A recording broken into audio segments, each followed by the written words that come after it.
3 పచ్చిమిరపకాయలు, 2 medium size టమాటాలు, ఒక కరివేపాకు రెమ్మ, కొంచెం కొత్తిమీర, కొంచెం పుదీనా, ఒక పెద్ద సైజు ఆనియన్ తీసుకున్నానండి. ఎర్రపప్పు, బియ్యం కడిగి నానబెట్టేసుకున్నాను.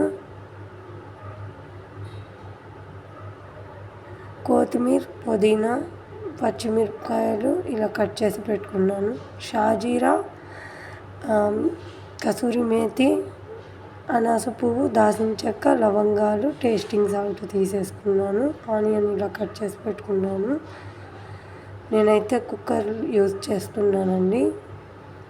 కుక్కర్ని ఇలా పెట్టేసుకొని ఒక 2 గరిటెల వరకు ఆయిల్ వేసేసుకున్నాను.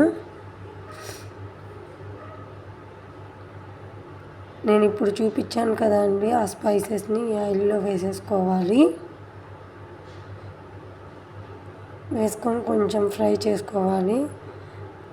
తర్వాత కట్ చేసి పెట్టుకున్న ఆనియన్స్ని కూడా వేసుకోవాలి. ఆనియన్స్ని వేసుకొని కొంచెం సాల్ట్ వేసి కలుపుకోవాలి.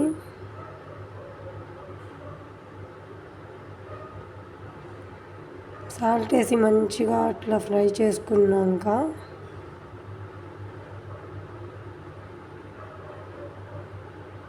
కట్ చేసి పెట్టుకున్న 3 పచ్చిమిరపకాయలు వేసుకోవాలండి. ఒకసారి కలుపుకోవాలి మంచిగా.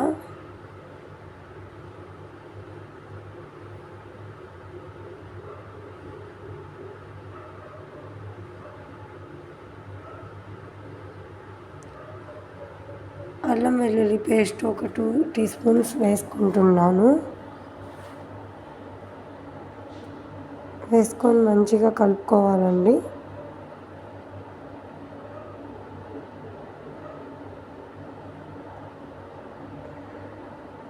ఇలా మంచిగా ఫ్రై అయినాక కరివేపాకు రెమ్మ వేసుకుంటున్నాను.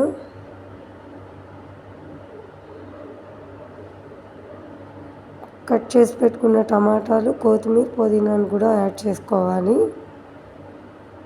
యాడ్ చేసి ఒకసారి మొత్తం మిక్స్ చేసుకోవాలి.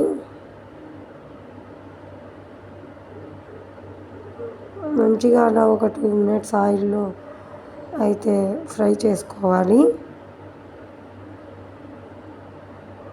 తర్వాత టేస్ట్కి తగినంత సాల్ట్ వేసుకోవాలి.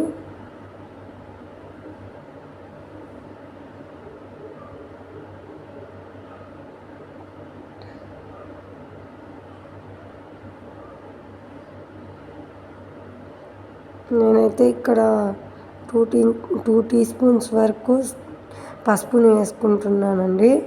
పసుపు కొంచెం ఎక్కువనే పడుతుంది, ఎందుకంటే ఇది కిచిడి కదండి, అందుకు. వేసుకొని మంచిగా మిక్స్ చేసుకోవాలి. ఇలా మంచిగా నూనెలో కలుపుకోవాలి. కొంచెం ఒక 2 టీ స్పూన్స్ గరం మసాలాను కూడా యాడ్ చేస్తున్నాను, ఎందుకంటే పర్ఫెక్ట్గా ఉంటుంది, మంచి ఫ్లేవర్ వస్తుందండి.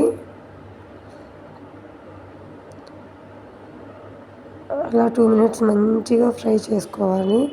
తర్వాత కడిగేసి పెట్టుకున్న ఎర్రపప్పు, బియ్యాన్ని కూడా యాడ్ చేయాలి. మొత్తం వేసుకొని యాడ్ చేసుకొని కలిపేసుకోవాలండి.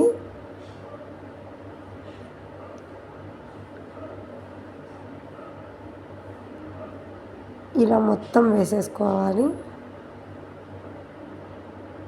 వేసేసుకొని పక్కన వదిలేయాలండి ఒక 2 మినిట్స్. ఇలా ఉడుకుతుంది. ఇలా పర్ఫెక్ట్గా తయారవుతుందండి ఇంకో 5 మినిట్స్లో.